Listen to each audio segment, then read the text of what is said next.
Red took the lead 2-1. DeMusliM even things out on Antigua Shipyard, and I'm proud of these two guys either way because I think they played a fantastic series so far.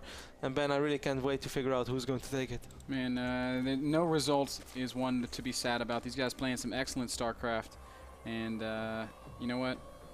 It's just they both deserve to be at the final. They're both going to show us some great games. I hope that we get one final barn burner on Ohana, and well, what else can you say, man? Let's do this. Let's cast some StarCraft, Kev. One more time. One time, baby. DeMusliM is of course the blue Terran in the right bottom side of Ohana, and Liquid's red is our Dutch Zerg spawning in the left top side of this map. We started at 6, I believe it's 1 AM right now. We cast it, and let's count, Ben. 5, 3, 5, 5. Is that correct? No, yeah, that's correct. No, wait, we had. This is game number 23 for us. No. Yeah. Really? Yeah. We casted 23 games on a row. That's pretty baller.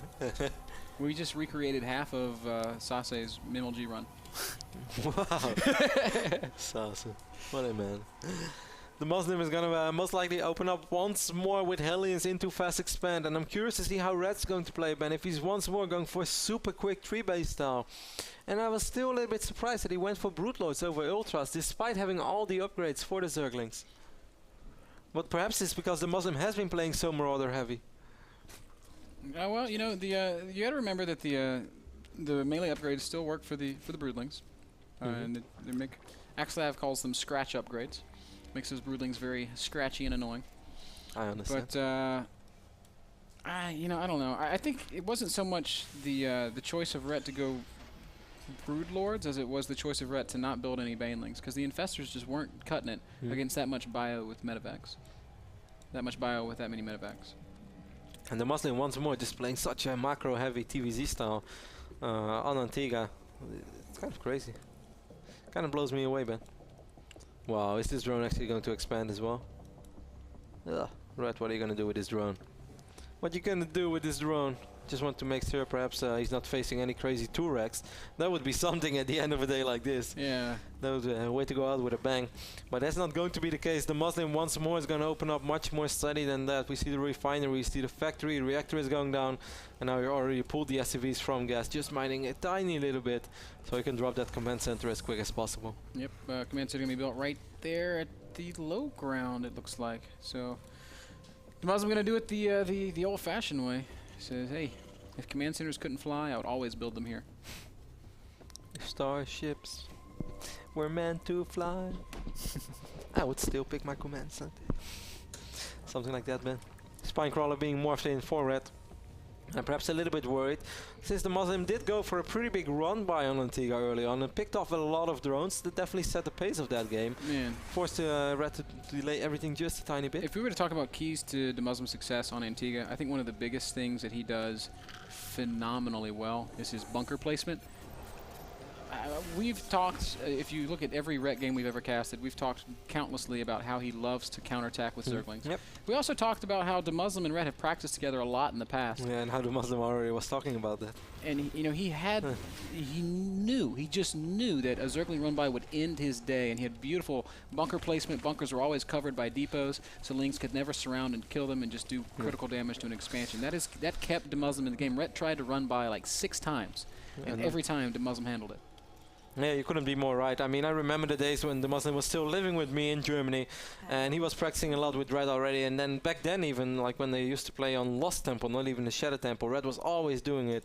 And it took DeMusliM a few games to get used to, because often the moment he would move out, he would just focus on his army. Was afraid to like see his army catch off guard. But Red was always the one running Link straight away into his main base.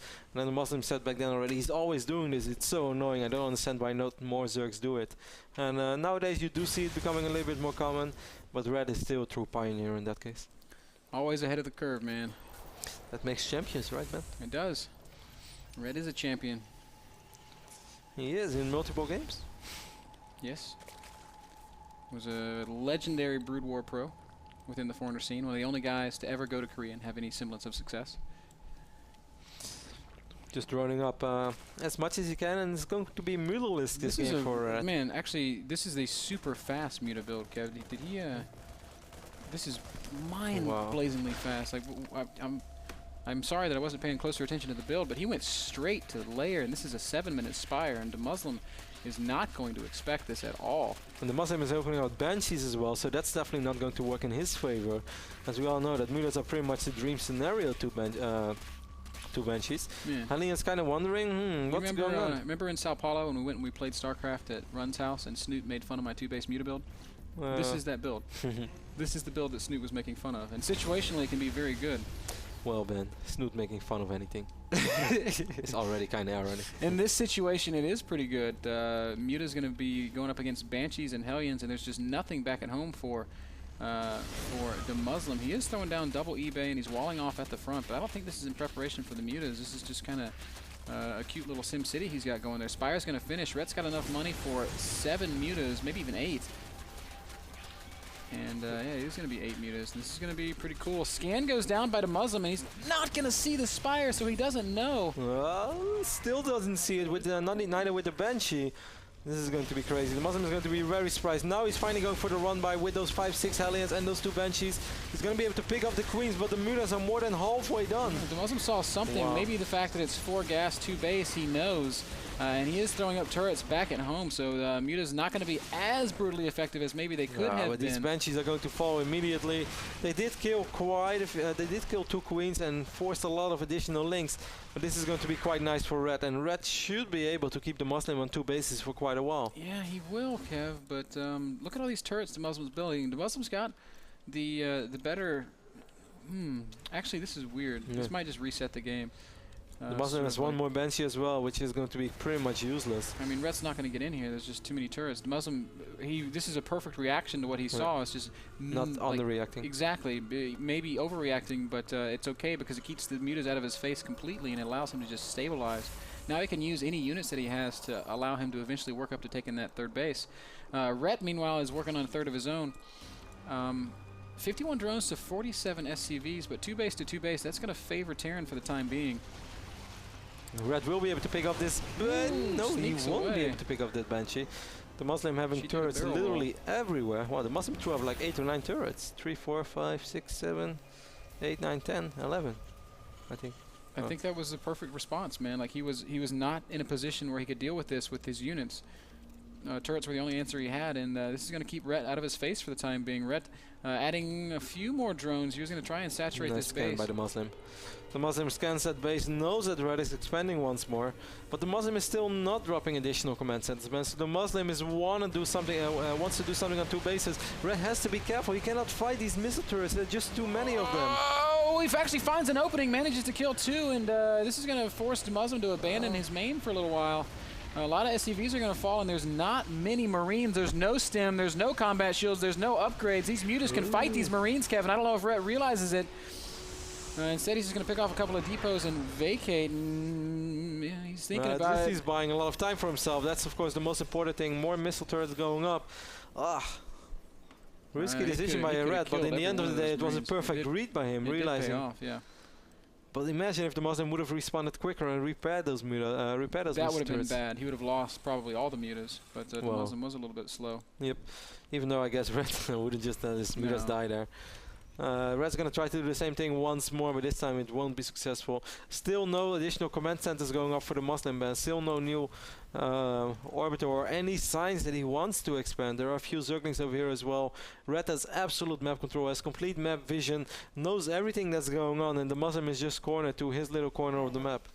Yeah, and this is working out better and better for Rhett. While DeMusliM avoided taking any real damage from the initial Mutas, he's not been able to take back any of the map control. And I guess the stem and the bio upgrades being so delayed is what's actually hurting him right now. Rhett's working on 2-2. He's also getting Baneling speed. And right now, I'm thinking back to all the Demaga games we've seen in the past. Muta's making another reappearance in the natural expand of DeMusliM. But we've got to make note of something critical, Kev. DeMuslim's not built a single siege tank. He doesn't have any Marauders. It's just pure Marines right now, Marines and Medivacs. And if Rhett were to do something like make 60, 70 Banelings and just go, how does DeMusliM stop it? It would be impossible to stop. First siege tank is on the way, but even that's going to take quite a while. Actually, DeMusliM did have a 3rd command center event. Sorry, I've been blind apparently. Yeah, you built it very early. Ah, and you never corrected me. No, I thought we knew about it. No, I said several times that I didn't know. I thought you just meant he wasn't going to take a third base, but he was stuck. Well, that I did mean too, but I didn't know he actually had the orbiter on his base. Sorry, guys. Been casting for 7 hours, and those things could potentially happen. It does happen. 7-hour days, man. Happens to the best of us. Marines are going to chase these mutas out. So slowly but steady, the DeMusliM is actually recovering quite a bit. We see 2-2 upgrades, and combat shield is almost ready. 2-2 is on the way for Red. Just as you pointed out, Ben, if Red would make a ton of banelings, does he have baneling? Yeah, he has he's a got baneling. baneling speed's done. And the DeMusliM still, he's 2 siege tanks right now. 3rd siege tank is almost out, but just now, Ben, he's starting his siege tech. He actually never researched siege mode. Red dumping all of his gas into additional upgrades and more mutas, so I don't Red think is we're going playing. to see a big commitment to banelings. This is how Red used to play back in the days, just with a ton of mutalisks. That's how he used to love playing ZVT. He's going to be able to pick up this factory even. It's going to slow down the production possibilities of the DeMusliM quite a bit. God, Red has so many mutalisks. This mutaball is really scary. Now he's just going to fight the Marines because his numbers are a little bit overwhelming. Loses some mutas, but does a lot of damage. He still has 28 mutalisks on the map. DeMusliM sending more Marines up. This time Red's going to back off, but not a big deal, man. And we can Red kind of is see maxed out. Red is playing this so well. This is how Red loves to play. It just feels like he's in control of the entire game, and the DeMusliM is just trying to answer to the things that Red has to do. But ever since the DeMusliM opened up with Banshees and they were not able to deal the damage that he would like to do, I mean, opening up with 3 Banshees is a huge investment for Terran, and he was just not able to really get anything out of it. Since Red went the perfect scenario against it. 2-2's done, and this is when Red's going to go for it. Beautiful timing right now. Banelings, Zerglings, and Mutas, oh my, they're going to come crashing into DeMusliM. And how much damage will they do? Oh, Banelings rolling in. The DeMusliM spreading out pretty well, but there are still quite a few Banelings alive. And there are so many Zerglings in the 3rd base of DeMusliM. 3rd base is just going to be crushed, and DeMusliM's supply is plummeting. And this has been a great series, but it looks like Red is going to be the guy that comes out on top. Everything is surrounded. Units are melting away. DeMusliM has played a great series. He's shown a great season, but he taps out. GG. Ret Jos de Kroon, the Dutch Zerg player, takes out DeMusliM 3-2. Man. What a sick series. I don't even know what to say. What can you say? What can you say, Kev? I don't think there's really words, man. All we can say is that it's been an amazing season at the North American Star League. Our last broadcast from the studio. We now have a top 8. We know exactly who it's going to be. We know exactly what the bracket's going to look like. We could probably even pull that graphic up and show you guys if we want to. And Kev's going to pull up the bracket for us. I'm not actually sure if I have an updated version or not, but we can just take a look at it. Yeah, we'll look at the old one, and we'll just tell everybody what the matchups are going to be. I think this is the updated bracket. Hey, how about them apples? Yeah. So guys, if we could switch over to my screen once more, we could tell you guys our final 8. The guys we are going to see in Toronto. Puzzle versus Red, Alicia versus Huck, Puma versus MC, and Stefano versus Hero. That's a pretty stacked tournament, Ben. That's a pretty ridiculous top 8. Stefano, Hero, that's a pretty big dream match. Yes. Winner goes on to play Puma or MC. That is the sickest bottom half of the graphic I've ever seen, or bottom half bracket. Puzzle Rhett should be an incredible match. It's going to be very hard for Rhett. Puzzle's playing some impeccable StarCraft right now. And then Alicia Huck, the hometown favorite. Wow, that's going to be the craziest really PvP series. Korean Protoss player. It is going to be intense. I expect we'll see a lot of DTs out of Huck. And I have no idea what Alicia's going to do. Either way, Ben, it's going to be absolutely fantastic. Once more, I really enjoyed everything today. Thank you guys so much for watching. I'm not sure what else we're going to do. Yeah, we're not completely done. We're going to take a very short break, and then we're going to come back, close out the everything before we gear up for the big trip to Toronto. So please, guys, hang with us for just 5 more minutes. Short commercial break, and then our closing thoughts when we get back.